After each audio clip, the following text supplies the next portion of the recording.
Hey, what's up, everybody? I wanted to do a quick video. This is kind of a follow up to getting into my master's program. So I've been seeing a lot. This is a very common question that I constantly see, especially like in the forums, Reddit, Quora, all that. And it's something that I try to do a lot of research before deciding between when I decided to go back to school to either get a second bachelor's or a master's degree. So that's what I'm primarily going to focus on. So I wrote down a couple key points, and these are things that I considered. There's probably a lot more, but this should give you a general idea of what you should expect and the pros and cons of each option. So there's a couple things to consider. So for me, it's time, money, and opportunities. And, you could think of these as opportunity costs. So I'm thinking about how long each program's going to take, how much it's going to cost, the differences between, getting a second bachelor's and a master's. And then third, the opportunities. And this kind of just means like, is there going to be, depending on what I want to do, is there going to be research opportunities? Is there going to be an opportunity to work for a specific company or a certain job? And, this is going to vary from person to person. And again, this is not career advice or any of that. This is just things that I personally went through, and I'm just sharing information that I feel I gathered throughout the years. Okay, so the first thing to consider, right, is are you an engineer or are you a STEM major? I was not. I was an economics student. So, if you are a STEM major, generally you have an idea. You might have taken done a little bit of Python, or you might have taken CS 101 or whatever. But the reason that this is a big factor is because I think, at least for me, and I know a lot of people, I didn't know what computer science was. So when I went into the classes, and I'll go over this, I took classes at a community college to find out more about what computer science is. And in that way, I didn't have to jump fully into a program until at least I knew what the program was about and if I was actually interested in it. So a few things to consider. If you are not a STEM major, an engineer major, what is CS about? I made a separate video, but CS, it's very, very math heavy. So if you are not into math, you're not going to like computer science. It's basically, if you look at it, most schools will recognize it's either CS is in its own major or it's going to be a branch of the maths. And the thing is, a lot of schools, you're either going to have, by the time you graduate with a CS degree and just a regular bachelor's, you're going to be either very, very close to a math minor or it's automatically going to be given to you. So at the school I'm attending right now, if I wanted to get a math minor, it only requires 2 more math classes. So that kind of just shows that, if you're not comfortable with math, CS might not necessarily be what you're after. So this goes back to, the next point of, if you are not comfortable with these things or you just don't know, I recommend going to take, 1 or 2 classes at a community college, just, almost as a feeler to see if this is something that you can do, if you're interested in it, because you're not really going to know until you're actually in there taking the classes and feeling it out.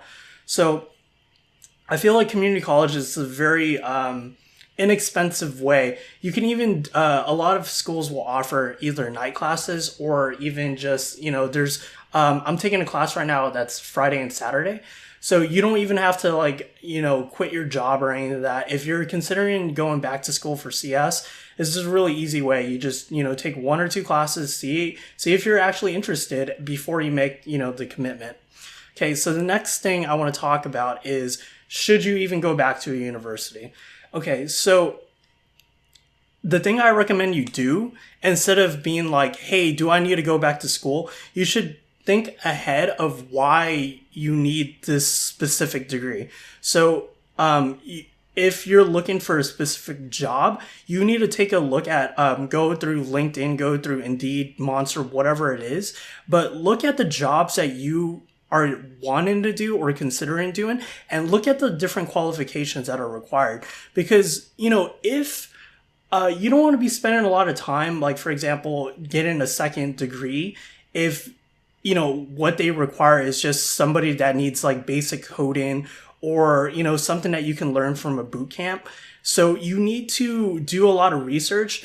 And like I said, there's sometimes like I'm asking like, do you need to specifically go back to school? Are these skills that are required for that job, do they have to be learned through a school? Can you learn it through online? There's a lot of online classes. There's boot camps, like I've mentioned. There's, Coursera. So there's a lot of things you can learn on your own, and you don't have to put in that time, the money, the commitment to go back to university. So, that's something to consider. Also, like I mentioned, a community college, you don't have to automatically jump back into a university. A lot of times, if you are unsure, or even if you just want to save money, go into a community college. There's absolutely nothing wrong with it. A lot of professors, and I'll put it in quotes, professors, because they're actually lecturers, but a lot of the times you will notice that professors will teach at both a local community college and at a university. So their schedules are, you're basically getting the same type of content as you would at a university, at a community college, but at a significantly cheaper price. So that's one thing to consider, and that's, you're going to save a lot of time and you're going to save a lot of money. With the time thing though, you have to remember at a community college, because it's very impacted, it's a community. Anybody can sign up. You have to consider too that if you are in a time crunch, going to university might be better for you, because I'll talk about this in a second, but certain programs will give you priority. So you don't have to wait around to take, like if a class is only offered once a semester, and you're like basically fourth in priority registration, you're not going to get that class, and it's going to hold you back from, if you're on a very strict timeline or you want to get this thing done as quickly as possible, potentially going to a university, specifically a program that can get you in and out quickly, that guarantees you priority registration, might be beneficial. Okay, so I talked a lot about, things to consider before going back to a university. So now I'm going to actually jump into which one I would consider better, a second bachelor's or a master's. Okay, so first up, the second bachelor's. So a couple things. I would say the pros. I'm going to do pros first and then cons, okay? So the pros, there's a few of them, okay? I would say the number one pro is that it's a much more rounded experience. And so what I mean by that, in my master's program, I don't have to take chemistry. I don't have to take physics or biology or all these other things, okay? So I feel with a bachelor's, it's kind of the standard degree. It's very well rounded. If you wanted to go into like bioinfotech, or you just have or even if you want to do like game development, because you're taking physics, it's going to help a lot if you're doing like like animations, or like game engines have a lot of physics behind it. And like I said, I haven't taken any physics, and I do feel that a bachelor's degree is much more rounded. So that's, to me, a very big pro. And then the second pro, I would say, it's cheaper. A bachelor's program is going to be about like 40-50% cheaper than a master's degree. And that can range from, whatever, but I'm just giving you a ballpark estimate, so you have this going into it before you make your decisions. Obviously, look up which schools you want to go to and the cost of attendance, but you can use that as a general guideline. Okay, so let's go over the cons. Okay, so if you are not a STEM major, this might take you a lot of time. So for me, when I looked into the different programs, the difference between a bachelor's and a master's for me, a master's, I would have graduated one semester earlier than doing a bachelor's. So for me, a master's is quicker because I don't need to take all those prerequisites. Like I said, I don't need to take physics. I don't need to take bio. I don't need to take chemistry. I just need to focus on the math that I need and the computer science and then whatever advanced, advanced programming or concepts I want to learn and tack on. But all those extra frills, it's not needed. Okay. Another con is a lot of schools will not even accept second bachelors. I had a major issue with this. At least for me, I only was able to find like 3 or 4 schools in public schools in California. I think Berkeley is one of them. UCI, if you are, there's a catch to that, but UCI will allow second bachelors if with very special you basically have to talk to the department and get their permission. And, it helps if you already went to that university, but they do technically allow second bachelors with special permissions. I think Long Beach also, and there's one other school or maybe a few others, but it's very, very selected. And the reason is because, you already have a degree. Like, if you already have a bachelor's, they're going to take priority over someone who doesn't have a bachelor's. Talking about priority, when you are in a program, you won't have a good registration priority. You might not necessarily get the classes you require. And then CS is a very impacted major, and it's impacted at most schools. So people are already having a hard time getting classes. And if you don't have a registration priority, you might take even longer than I mentioned to finish. And then all this costs time and money. So again, keep that in the back of your mind. Like how much time do you want to commit to this? And then also money, because every semester, regardless if you take, 3 classes or 2 classes or 1 classes, you are still paying tuition. So, keep that in mind. Another con is if you're interested in doing specific fields, and this is going to be different for every university, but from my experience at my university, certain classes are locked off. If you are not a grad student, they don't care. Like, even if you're basically a senior and you have all your CS courses done and you just want to take like 1 or 2 advanced classes, they're not going to let you. They're locked off. These are only for postgraduates or graduate students, so either a master's or a PhD. So if you have an interest in a very specific field, like machine learning, advanced security, data science, bioinformation, at my university, you are not allowed to take these classes.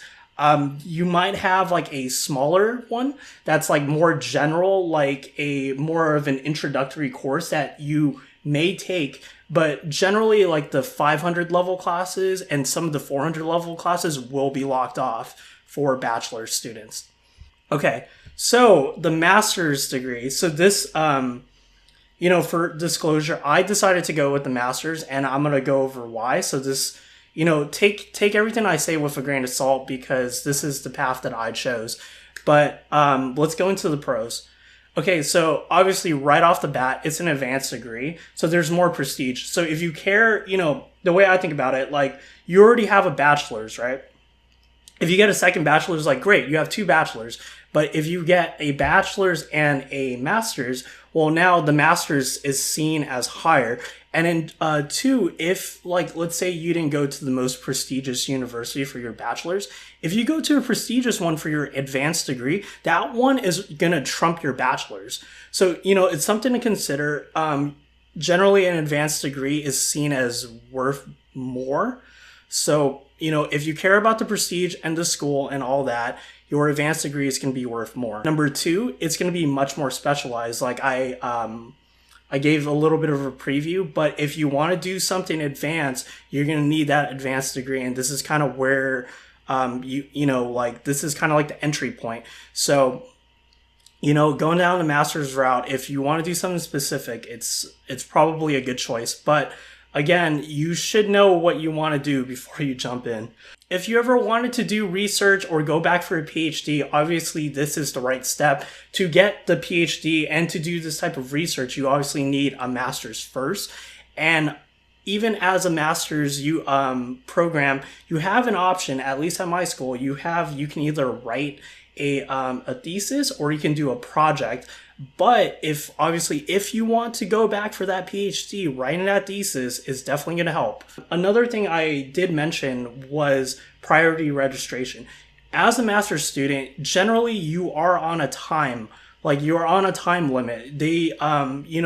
It varies from school to school and program to program, but generally they want to get you in and out of there very quickly. So to do this, they ensure you get priority registration. I am the first to register, even if it's like a lower division class. Like, let's say I want to take, I don't know, like some sort of math class, and it's not specifically, it's like, let's say it's a 200 level class or something. I still get priority registration because I need to get in and out of there very quickly. I'm on a deadline, while bachelor students, they can, they kind of get like the short end of the stick, let's say. You meet with a counselor or an advisor and you build up a plan, so that way you know which classes to take and the order that you need to take them and such.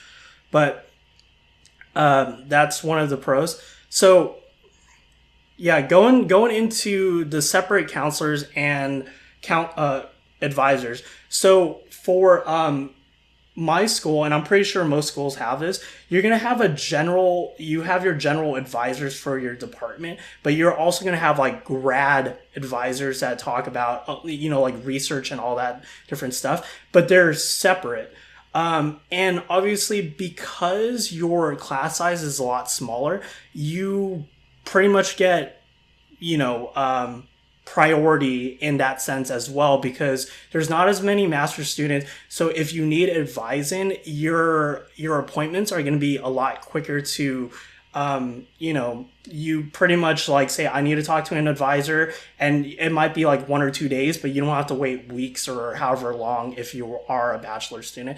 And then generally too, you probably might already be in that professor's class. A lot of these advisors are, they teach there, and you are taking these advanced classes. You might even be working on something that they're interested in, or you're working on some research with them. So they're already in your class. You can just talk to them after class or whatever, even without without putting in a specific time slot. Granted, if you have the time slot, you can talk for 30 minutes or an hour, but I'm just saying in general that you will have more access to these advisors and these professors and research and all those types of things. I've noticed this too, that some companies, and this I'm going to put an asterisk next to this. Some companies will offer to pay for some or for your tuition if you have a specific degree and you want to get more training. Obviously, the same thing could be said about bachelors, but generally it's like if you are, let's say, a CS major, right? You already have a bachelor's and you want to do machine learning or you want to do more advanced security stuff, some companies will pay for part of it because you're already working at that company and you need these advanced classes or whatever it is. They might pay for some of it. And even for me, I've seen like 2 or 3 companies that I've applied for that said, like, if you are if you are thinking about going back to school, that's like one of their benefits is that if it's an advanced degree, they will pay for some of it. So asterisk, that's not guaranteed, but you generally get paid more. This one goes without saying, but it's like you are doing advanced work. So you are getting more trained and you have more specialization. And generally, if you are more specialized in a field, you get paid more. That's general. It's not specific to any one thing. And again, it varies. Someone without a degree can make more than you, but generally you're going to make a little bit more money. Okay, so let's go over the cons. There's a lot of pros, but there's a couple cons that you should consider. The number one thing is the cost. You are going to be paying like 50, 30, maybe even double the cost of what it costs for a bachelor's. That's just generally how it is. It's an advanced degree, so you have to pay more. And then on top of it, when you are going back to school, a lot of financial aid's not going to be available to you because you already have a degree. And this is regardless if you're going back for a second bachelor's or a master's. But because a master's generally costs more, the interest rate being the same for bachelor's or master's, just because of the base amount that you're taking out, because it costs more, it's going to compound a lot. So that's something to consider. It is more expensive. You might need to take the GRE. It's going to vary, but it is something to consider. And a lot of the prestigious ones will require you to take the GRE. You need to get letters of recommendation. You know, you need stuff. You need to put in work to even apply. Okay, another thing is this is a pro and con. So with the bachelor's, I said potentially it can take longer. I'm going to say the same thing for the master's degree, because there's so many people, like when you go back for a master's, there's so many people, so many different, like everyone's down a different route and they have a different goal. Some people come there from like their bachelor's and they go straight into their master's. Some people like me went to work for a little bit and come back. And then some people are just like, oh, I have a degree in psychology and I want to go back for computer science or whatever. But all these things are going to vary. So depending on what your prereqs are, how much computer science and how much math you have, and then obviously too, like what you want to do in your master's program, it might take longer. And because if it does take longer, you are still going to be paying those premium prices for tuition. So that's something to consider. And the last thing is, I touched on this, but you have to consider, again, what your goal of this is. Do you really need the master's degree? If you don't, if you just want to be, like, let's just say a programmer, you don't care to do machine learning, you don't care for advanced security or networking or any of this other stuff, and you just want to be, like a programmer, then you might see it as you're paying a lot for extra classes that you might not necessarily need. And that might not be a bad thing, but you are still paying for it and you're still taking the time to do it. So, you might need to consider the bachelor's degree because that's a lot more well-rounded. You're going to, I don't know what you want to do, but think of it like a toolbox. It's like the Swiss Army knife, while like a master's degree is more like a surgeon's knife, where it's like it does one thing and it does it really well. That's not quite the analogy, but you know what I mean? It's more specific. It's not one thing and one thing only, but generally you're going to have one or two emphasis and they're going to talk about that when you're in your program, but you generally pick a path. And then at my school, they made it a little bit easier, where it's like, it's almost like, like when you go to like a burger restaurant, it's like you order 1, 2, 3, 4, or 5. It's kind of like that, where it's like, they made it easier. You can obviously customize your thing, but it's like, oh, do you want to do path A, B, C, D, or E, or however many they have? And it makes it a little bit easier because then it's like your classes are recommended to you, where it's like you should take them in this order. If you want to do securities, you should take A, B, C, D, whatever it is. But that's something to consider. That's pretty much it, you guys. I know this is a lot of people are considering this, especially because CS, like that, a lot of companies are hiring for this. So, and, if you've already been to school, are you considering doing this? And this is, hopefully this helped you guys out. Again, this is not career advice. I'm not saying don't go to universities or boot camps are bad or any of that, or, a bachelor's is better than a master's or whatever. I'm just giving you my perspective on it as someone who's gone through this. The pros and cons, and ultimately it's going to be for you to decide what path is best for you. But hopefully you guys found this informative. And if you guys like this, or if you guys have questions, just post them down below and I'll try to answer. Or if there's a lot of the same questions being asked, I can hopefully answer it in a follow-up video or something like that. But thank you guys so much. And I'll see you guys on the next one. Peace.